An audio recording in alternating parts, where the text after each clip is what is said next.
Hello les rocks, j'espère que vous êtes solides. Je suis Régis Sezin, je suis le fondateur de la Rock Academy, Rock pour rêver, oser, créer. Et sur cette chaîne, nous partageons des astuces, des conseils, des techniques, autant de choses qui vous permettront d'améliorer votre mindset, votre état d'esprit, de vous développer, de croître et également de développer votre sens des affaires. Donc on parle de business, de leadership et de mindset. Je vous invite, pour ne pas rater nos futurs contenus, à vous abonner en cliquant sur la petite cloche. Alors, pourquoi les couples se séparent? Et déjà, pourquoi en parler?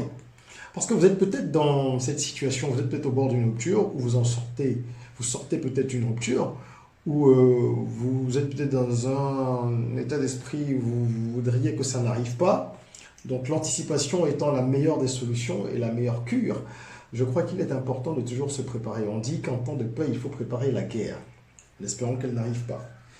Et pour préparer la guerre, il faut comprendre pourquoi est-ce qu'il y a guerre généralement. C'est ça qui est important. Pourquoi les couples se séparent? Il y a une raison principale au-delà de tout ce que l'on peut imaginer, on peut voir, on peut entendre à droite à gauche. Il y a une raison principale pour laquelle les gens se séparent. Et toutes les autres raisons gravitent autour de cette raison-là. J'ai discuté avec des amis il y a quelques jours et l'un d'entre eux était convaincu, en tout cas dans ses propos, que c'est parce que au départ, en fait, lorsqu'on veut se mettre ensemble, on ne définit pas assez clairement les critères pour soi-même. Je trouve que c'est un peu vrai, mais je ne suis pas totalement d'accord.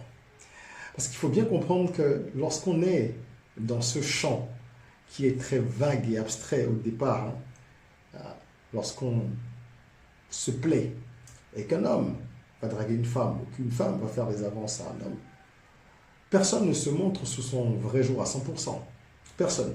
Même les personnes les plus honnêtes se mettent à leur avantage. Lorsque vous allez à un entretien d'embauche, est-ce qu'il vous est déjà arrivé, vous, de tirer sur vous-même, c'est-à-dire de lister tous vos défauts? Non. Et même pour la fameuse question, quels sont vos défauts qu'on pose en entretien d'embauche? Eh bien, nous avons généralement tous une petite cartouche avec 2-3 arguments bien préparés qui sont en fait des défauts qui n'en sont pas ou des défauts qui peuvent être pris pour des qualités. Allez, ce qui est normal, chacun essaie de se vendre à un prix intéressant. C'est ce qui se passe dans les relations humaines, amicales aussi, mais là on parle de relations amoureuses pour le coup, où évidemment, pour plaire à l'autre, on va lui montrer ses qualités à des degrés divers. Certains surjouent, d'autres sont un peu plus honnêtes. Partant de ce constat, il faut bien comprendre que lorsqu'on se met avec quelqu'un, on ne connaît pas encore cette personne. Évidemment, si vous êtes restés 20 ans ensemble, vous me direz oui, on est resté 20 ans avant de se marier, mais ce n'est pas le mariage qui compte. Ce qui compte, c'est ce dont on parle, c'est le fait que les gens sont ensemble. Pourquoi des gens qui sont ensemble, qui sont en concubinage, qu'ils soient mariés, qu'ils soient fiancés, qu'ils soient rien de tout ça, mais qui vivent ensemble, pourquoi se séparent-ils? Aujourd'hui, regardez dans les tribunaux, les dossiers de divorce pullulent. Les piles s'entassent, grossissent, s'engraissent et ce n'est pas prêt de changer. On y reviendra, je pense qu'il y a un certain nombre d'autres paramètres à aborder, mais ce qui compte aujourd'hui, ce que je voulais vous dire, c'est que vous ne pouvez pas, une fois que vous êtes avec quelqu'un et que vous commencez à vivre ensemble, après la phase de dragouille, penser connaître cette personne. À partir du moment où vous pensez la connaître, vous vous exposez à la déception. Parce que vous pensez que Jean-Paul va vous amener au restaurant tous les soirs. Je prends un exemple totalement superficiel, okay, qui va vous amener au restaurant tous les soirs parce qu'il a fait pendant que vous étiez en phase d'approche, là, comme on dit les TAP, les techniques d'approche, dans cette phase-là. Et bien finalement, vous vous attendez à ça, il ne le fait pas. Vous vous attendez à ce que Awa soit toujours sur son 31 parce qu'à chaque fois que vous êtes sortis ensemble, pendant les 3 ou 6 mois qu'ont duré les prémices, ben, elle était toujours sur son 31. Et là, vous allez voir le vrai dessous de chacun. Je parle de dessous, je parle de visage de chacun. Vous allez découvrir qu'en fait, c'est une femme peut-être un peu négligée, qui maquille beaucoup les choses, mais qui en fait est négligée, qui est un peu bordélique. Et la femme va se rendre compte que l'homme est moins gentleman qu'elle ne pensait, qu'il est un peu plus macho, qu'il est plus à cheval sur ceci ou sur cela. Alors quand vous avez la chance d'avoir connu des gens très honnêtes dès le départ, ils vous disent mais il y a toujours des surprises. Ça, c'est clair et c'est net. Et lorsque le vrai visage de chacun apparaît, le désespoir rentre dans la maison. C'est-à-dire qu'il y a des attentes que chaque partenaire a qui sont largement au-delà de ce que l'autre partenaire peut proposer. Et au lieu d'être des collaborateurs, des partenaires, on devient des adversaires presque dans une maison. Parce que je m'attendais à ce que tu fasses telle chose, tu ne le fais pas. Tu t'attends à ce que je fasse ceci, tu ne le fais pas. Et de fil en aiguille, on finit par tripatouiller et à créer un imbroglio duquel il est difficile de se démêler. Et là, on se met à parler d'incompatibilité d'humeur. Ça, c'est le terme que j'entends le plus aujourd'hui. Pourquoi vous n'êtes plus ensemble? Oh, incompatibilité d'humeur, incompatibilité d'humeur, incompatibilité d'humeur. Parce qu'on ne fait pas l'effort de parler, de s'asseoir. Alors, est-ce que je veux dire que la raison principale pour laquelle les couples se séparent, c'est le manque de communication? J'aurais pu dire ça, mais ce n'est pas ça. Je vais vous révéler dans quelques instants ce que je pense. C'est encore plus profond. Le manque de communication, c'est une cause également de rupture. C'est d'ailleurs une cause fréquente aussi. Mais je crois qu'il y a quelque chose derrière. Parce que quand vous ne communiquez pas avec quelqu'un, c'est déjà parce que vous ne cherchez pas à changer les choses. Vous cherchez à changer les autres. Et c'est là qu'on rentre dans le vif du sujet. Il y a un problème, une situation. Plutôt que d'essayer de changer la situation, vous allez essayer de changer la personne. Ce n'est pas possible.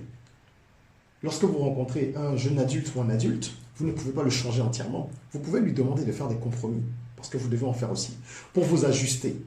Parce qu'on essaye tous les jours de s'ajuster aux autres. Au travail, en famille, entre amis. Et en couple aussi, on doit essayer de s'ajuster. Il n'y a pas de raison pourquoi en couple on ne le fasse pas. S'ajuster pour correspondre un peu à ce que l'autre recherche, dans une certaine mesure. Ok, vous pouvez demander ça à votre partenaire si vous faites cet effort également. Mais vous ne pouvez pas lui demander, lui, de changer. On s'est disputé hier. Qu'est-ce qui fait qu'on s'est disputé? Comment on peut changer la situation, pardon? Qu'est-ce qui s'est passé? Où est le point de rupture? À quel moment est-ce que moi j'ai pété les plombs? Ou à quel moment est-ce que toi, tu as perdu patience? Comment on peut régler ça pour que ça ne se reproduise plus? Mais pas, comment est-ce que je fais pour que toi, tu ne t'énerves plus? Et ces attentes disproportionnées finissent par créer de la frustration parce qu'on veut changer l'autre. On a l'impression que l'autre ne veut pas changer ou qu'il n'y parvient pas, même s'il dit faire des efforts. Et ça nous frustre davantage. Et on peut penser qu'on n'est pas aimé, on peut penser qu'on n'est pas respecté, on peut penser qu'on a fait le mauvais choix, on peut penser qu'on est maudit, ça va jusque-là pour certains. On peut penser qu'on n'a pas de chance en amour, qu'on est malchanceux. On peut penser que la vie ne nous aime pas. On peut penser que Dieu ne nous aime pas. Ainsi de suite. Et dès qu'on a commencé à rentrer dans ce gouffre-là, on n'en sort plus. Parce que les pensées sont créatrices, évidemment. Et que toutes ces mauvaises vibrations que vous entretenez vont se ressentir dans le couple, dans l'environnement où vous vivez. L'atmosphère va être pesante. Mais tout ça, c'est dû à quoi? Et c'est sur ça que je voudrais conclure. Parce que la vraie raison est celle que je vais vous annoncer, selon moi. Je crois que les gens n'apprennent pas à être heureux avec eux-mêmes. Les gens n'apprennent pas à être heureux avec eux-mêmes. Ils comptent sur quelqu'un d'autre pour être heureux. C'est la vraie raison. C'est la raison principale pour laquelle 99% des couples se séparent.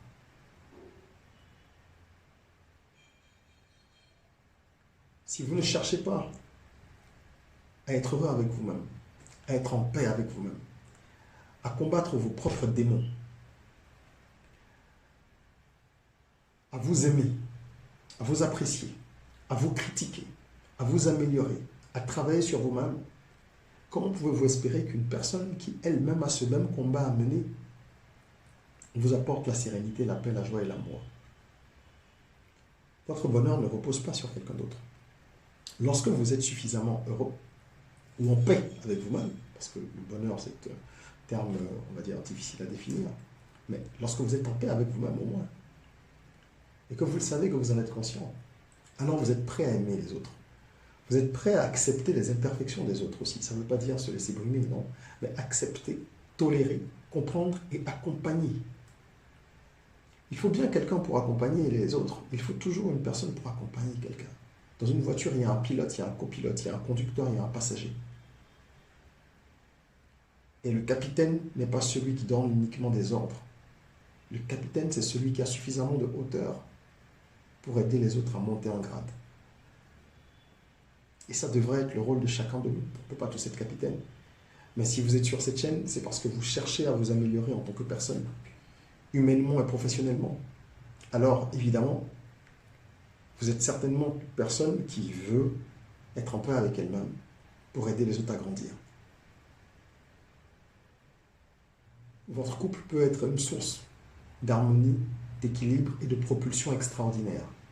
Mais pour ça, il faut d'abord que vous cherchiez vous-même à être en paix avec vous-même, à vous améliorer. Et à ce moment-là, vous verrez que même quand il y aura des disputes, vous aurez suffisamment de hauteur pour laisser couler, suffisamment de hauteur pour pardonner sincèrement, suffisamment de hauteur pour prendre l'autre par la main et l'aider à franchir les étapes nécessaires pour que lui-même aille vers sa paix. Évidemment, ce n'est pas un état d'esprit permanent que d'être en paix avec soi-même, c'est un combat de tous les jours, parce que la vie ne nous fait pas de cadeaux, et que les raisons qui peuvent nous amener à dérailler, ou à perdre notre sang-froid, ou à tomber dans les émotions négatives sont nombreuses. Mais il faut justement fuir les sphères ténébreuses, en étant dans un état d'esprit positif, constamment.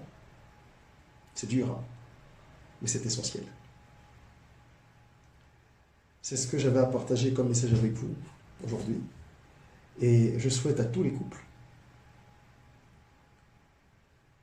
de trouver le moyen de travailler sur eux-mêmes individuellement avant d'essayer de travailler sur le couple ensemble. Dans un tandem, il y a deux personnes. Dans un binôme, il y a deux personnes. Il faut que les deux éléments aient un certain niveau d'énergie, de paix, de sérénité, pour que l'assemblage profite à chacun. Parce que sinon, il y a toujours une des parties qui parasitera l'autre, son énergie, sa paix. Et ça implosera avant d'exploser. Ou alors vous avez deux parties défaillantes, c'est comme deux pièces défectueuses. Ensemble, ça ne peut rien faire. On est d'accord. Prenons le pari de travailler sur nous-mêmes.